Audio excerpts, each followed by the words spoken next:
గురువుగారు చాలా మంది తన ఒంటి మీద ఉన్న బంగారం కానీ ఇంట్లో ఉన్న బంగారాన్ని కానీ డబ్బుల కోసం అవసరమై తీసుకెళ్లి బ్యాంకులో పెడతా ఉంటారు. మరి అలా తాకట్టులో పెట్టిన బంగారాన్ని విడిపించాలంటే ఏదైనా రెమెడీ ఉందా? శ్రీమాత్రే నమః, శ్రీ గురుభ్యో నమః.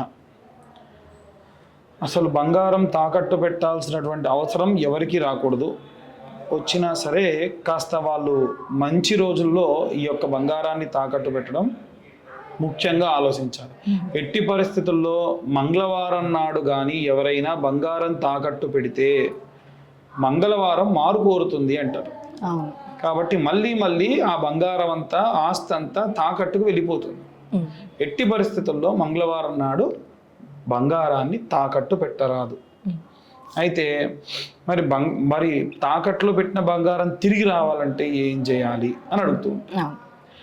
అలా ఉన్నటువంటి బంగారం తిరిగి రావాలి అని అంటే మనం కట్టేటువంటి వడ్డీ ఉంటుంది కదా, ఆ వడ్డీని మంగళవారం నాడు కట్టొద్దు. ఒకటి, వడ్డీ కడతానే ఉంటాం.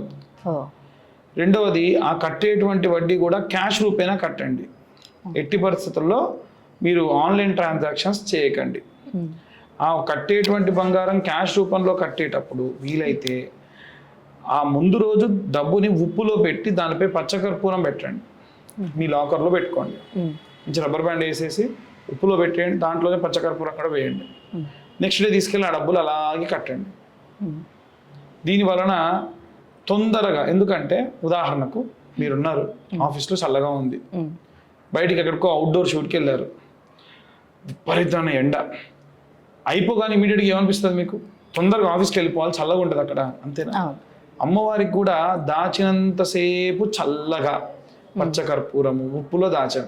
ఎప్పుడైతే బయటికి పంపిస్తాం, అర్రే వాడి దగ్గర భలే చల్లగా ఉందని చెప్పేసి మళ్ళీ అమ్మవారు వెనక్కి రావాలని చూస్తారు. దాని వలన ఈ యొక్క ధనం అనేటువంటిది, ఆ అప్పు అనేటువంటిది తొందరగా తీరుతుంది. ఇప్పుడు బంగారం మనం విడిపించుకొని వెనక్కి తెచ్చుకుంటాం కదా, అప్పుడు మంగళవారం నాడు తెచ్చుకోండి.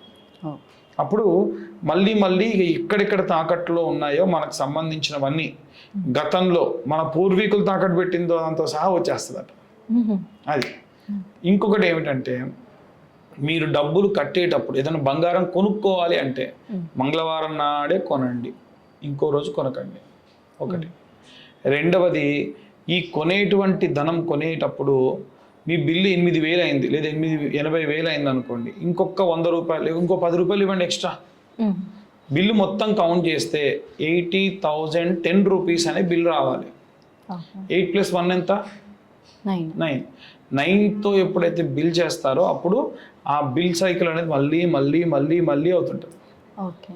అలా మీరు ఏ వస్తువు అయితే మళ్ళీ మళ్ళీ కొనుక్కోవాలనుకుంటున్నారో ఆ బిల్ సైకిల్ 9 చేయించండి. చాలా వరకు 999, 792 లేదా 729 ఇలా ఉంటే బిల్స్ చూడండి, 1116. కాబట్టి ఈ బిల్లింగ్ అనేది ఎప్పుడైతే మొత్తం కౌంట్ చేస్తే 9 అవుతుందో వాళ్ళకు మళ్ళీ మళ్ళీ మీరు పే చేసి ఆ పని చేయించుకుంటారు. బ్రాహ్మడికి ఎందుకు 1116 ఇవ్వాలి అని అంటే, సరే వేరే వేరే కారణాలు ఉన్నా 9తో సంఖ్య పూర్తయితే ఆ ఇంట్లో ఇంకా శుభకార్యాలు మళ్ళీ మళ్ళీ జరుగుతాయి, అందుకని ఇవ్వాలి అనేటువంటిది దాని ఉద్దేశం. కాబట్టి హాస్పిటల్కి వెళ్ళినప్పుడు 9తో కాకుండా 6తో క్లోజ్ చేయండి. 6 అనేది డేంజర్ నెంబర్, అందరికి వచ్చి రాదు నెంబర్. ఎప్పుడైతే హాస్పిటల్లో మీరు 6తో క్లోజ్ చేస్తే ఇక మళ్ళీ హాస్పిటల్ ఖర్చు పెట్టేటువంటి పని ఉండదు.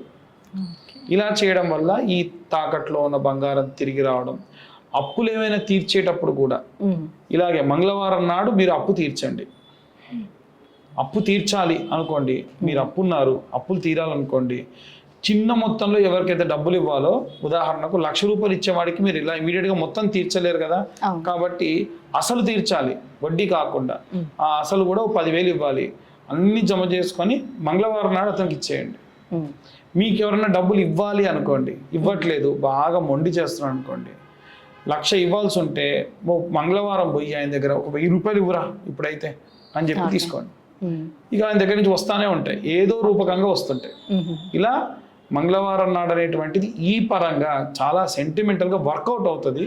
గతంలో చాలా మందికి చెప్పాం, నేను చేశాను, వర్కౌట్ అవుతుంది కాబట్టి చేయమని చెప్తాను. అలాగే గురుగారు, అసలు మంగళవారం రోజు నిజంగానే మనం ఏదైనా పని చేస్తే అది రిటర్న్లో మళ్ళీ తిరిగి వస్తుంది అనేసి చెప్తూ ఉంటారు. చాలా మంది పాటిస్తూ కూడా ఉంటారు. ఇది తాకట్లో ఉన్న బంగారానికి కావచ్చు, అప్పుల బాధలో ఉన్న వారికి కూడా వర్తిస్తుంది అనేసి చాలా చక్కగా వివరించారు గురుగారు. ధన్యవాదాలు.